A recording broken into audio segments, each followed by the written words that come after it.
मैं सदनाइदा खदरी, आप देख रहे हैं NQ24 न्यूज। 5 दिन पहले संभल की जामा मस्जिद को मंदिर बताते हुए दरख्वास्त दी गई थी।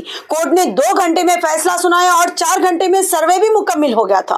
कल फिर संभल की जामा मस्जिद के सर्वे के दौरान जय श्री राम के नारे लगाकर मुसलमानों को वर्गलाया गया और मुसलमानों ने बार बार सर्वे के खिलाफ विरोध किया, जिसकी वजह से मुसलमानों पर लाठीचार्ज करते हुए आंसू गैस डाला गया और अब अरेस्ट सर्चिंग जारी है। बाबरी मस्जिद को भी ऐसे ही कुछ देर में ताला लगाने का ऑर्डर दिया गया था।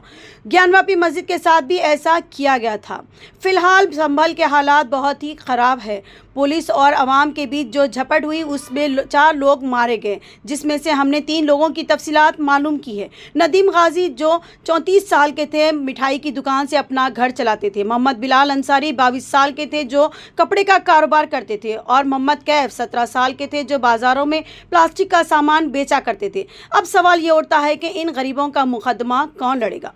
और संभल के हालात को देखते हुए ऑल इंडिया मंजिल इत्तेहाद मुस्लिमीन के प्रेसिडेंट बैरिस्टर सदुद्दीन अवैसी ने बेहतरीन बयान दिया है। आप इस बयान को पूरा सुनिए। देखिए, सबसे पहली बात तो ये है कि संभल की चंडोसी की जो जामा मस्जिद है वो कोई 50 साल 100 साल नहीं बल्कि 200-250 साल पुरानी मस्जिद है, उससे ज़्यादा है। वहाँ पर कोर्ट की तरफ से बगैर मस्जिद के जिम्मेदारों को कमेटी को सुने उन्होंने एक एक्स पार्टी ऑर्डर पास कर दिया, वो गलत है। दूसरा ये है कि एक बार तो आपने गलत ऑर्डर दिया, सर्वे हो गया। दूसरा सर्वे जब किया आपने किसी को इत्तला नहीं दी। तीसरी बात यह है कि पुलिस का ये काम था कि मस्जिद कमेटी को कॉन्फिडेंस में लेते या वहाँ की पीस कमेटी को। चौथी बात यह है कि जो सर्वे करने लोग आ रहे हैं वो प्रोवोकेटिव स्लोगन्स लगा कर आ रहे हैं, वो वीडियो उसका है, पब्लिक डोमेन में है। और उसके बाद जो वहाँ पर वायलेंस हुआ जिसमें 3 मुसलमानों को गोली लगी, उनकी मौत हुई, हम इसका कंडेम करते हैं। ये फायरिंग नहीं बल्कि मर्डर है। और जब से बाबरी मस्जिद राम मंदिर का जजमेंट आया, जिस बात को मैं पर्टिकुलरली कह रहा हूं कि उस जजमेंट के बाद ये सब चीजें खुलेंगी और एक के बाद एक खुल रही हैं। ASI प्रोटेक्टेड मॉन्यूमेंट सब बातें कर रहे हैं, क्या ASI के कानून में नहीं है कि आप उसका रिलीजियस नेचर चेंज नहीं, कैरेक्टर चेंज नहीं कर सकते? किस बुनियाद पे कर रहे हैं ये? और आप किस बुनियाद पर अपने फेथ को दूसरों पे थोपेंगे? भाई, कानून कोई चीज है ही नहीं है। जिस दिन कोर्ट में सुनवाई होती है उसी दिन ऑर्डर हो जाता है, उस दिन सर्वे भी हो जाता है। ये तो 1948 में ऐसे ही होता है बाबरी मस्जिद में। तो ये जो फायरिंग हुई है ये फायरिंग नहीं है, मर्डर है।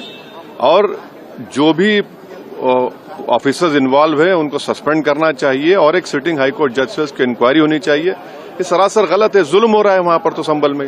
सांसद के FIR दर्ज कर दिया गया। आप जिस पे चाहे कर लीजिए भाई, जिस पे भी चाहे कर लीजिए, जज आप, जूरी आप, सब आप, तो बचेगा क्या फिर? अब सर, JPC में आप लोगों ने समय मांगा है, क्या कहेंगे? जी, जैसा भी आपने हमारे डेलीगेशन तरफ से बोला गया है, मैं उसको रिपीट करना नहीं चाहता। मगर स्पीकर साहब ने बड़ी इत्मीनान से हमारी पूरी जितने मेंबर्स 11 नॉन BJP MPs गए थे उनकी बात को सुना। वो बोले कि इसके ऊपर कंसिडर करेंगे और हमको उम्मीद है कि ऑनरेबल स्पीकर साहब इसका टेन्योर बढ़ाएंगे, क्योंकि आप देखिए बंगाल नहीं गई कमेटी, बिहार हम लोग नहीं गए, उत्तर प्रदेश में शिया वक्फ की प्रॉपर्टीज को हमने नहीं देखा। तो ऐसे कई, दिल्ली के मंत्री को बुलाना है, ऐसे कई स्टेट्स है जहां पर कमेटी को जाना चाहिए। वो स्टेक होल्डर्स हैं, उनकी बात को सुनना बहुत जरूरी है।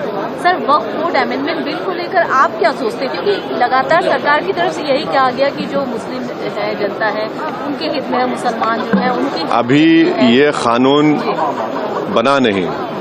आप देख लिए संभल में क्या हो गया है। अभी ये कानून बना नहीं है। आप देख रहे हैं कि हर जगह पे बोल दिया जा रहा है कि नहीं, ये यहाँ पर 500 साल पहले मस्जिद नहीं थी। इस बिल में आप, ये बिल आर्टिकल 26 का वायलेट करता है। ये संविधान के फंडामेंटल राइट का 26 का ग्रेव वायलेशन है। ये बिल कलेक्टर को इतने पावर्स दे रहा है कि कलेक्टर तय करेगा कि कौन सी वक्फ प्रॉपर्टी है नहीं है। ये कैसे होगा? कलेक्टर कैसा जज होगा अपने ही केस में? तीसरा, आप किस बुनियाद पर इस बिल में आप नॉन मुस्लिम को मेंबर बना रहे हैं? जितने धर्म की बुनियाद पर, चाहे वो हिंदू धर्म के एंडोमेंट बोर्ड्स हो, चाहे दिल्ली का SGPC हो या उसका एक्ट हो, या क्रिश्चियंस के जो भी उनके धर्म के संस्थाएं हैं, वहां पर तो कोई उसी धर्म का आदमी मेंबर बनता है। आप तो कंपलसरी स्टेट वक्फ बोर्ड में जहां पर 11 मुसलमान बनते थे, वहां पर आप मेजॉरिटी नॉन मुस्लिम बनाना चाह रहे हैं। सेंट्रल वक्फ काउंसिल में मेजॉरिटी ऑफ नॉन मुस्लिम बनाना चाह रहे हैं। क्यों करना चाह रहे हैं आप? ये क्या मकसद है आपका? कलेक्टर को इतना पावर दे रहे हैं, तो ये आर्टिकल 26 का ग्रेव वायलेशन है और इसीलिए वक्फ को बचाने के लिए नहीं लाया जा रहा है, ये वक्फ को खत्म करने के लिए, और वक्फ बोर्ड को सिर्फ एक पोस्ट ऑफिस बना के रखना चाह रहे हैं। तो जो वक्फ की प्रॉपर्टी है वो गवर्नमेंट की दी भी नहीं है, इसको मुसलमानों की गाड़े खून की कमाई है, तो आप उसको छीनना चाह रहे हैं और उतना ही मकसद है सरकार का। आप देख रहे हैं संभल में क्या हो रहा है, ऐसे ही और वाकयात होते